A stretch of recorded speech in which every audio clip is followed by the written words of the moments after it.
Introducing Move VR, a technique that enables multiform force feedback in virtual reality using a household cleaning robot.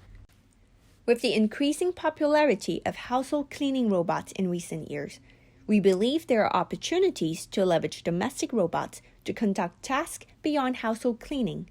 Move VR leverages household cleaning robots to provide force feedback for immersive VR experiences.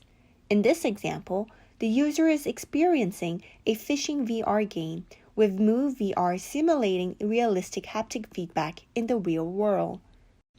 We show that Move VR can be easily made using common everyday objects as interaction proxies.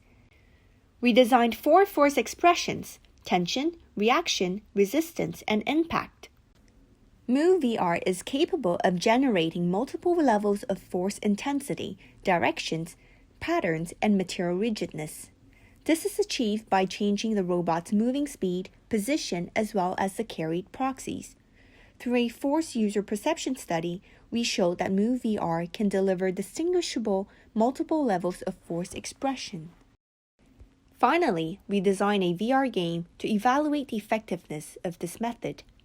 Our user experience study shows that Move VR provides a more realistic and enjoyable VR experience when compared to existing haptic feedback solutions that employ no haptic, vibrotactile haptic, and passive haptic methods. Thank you for watching.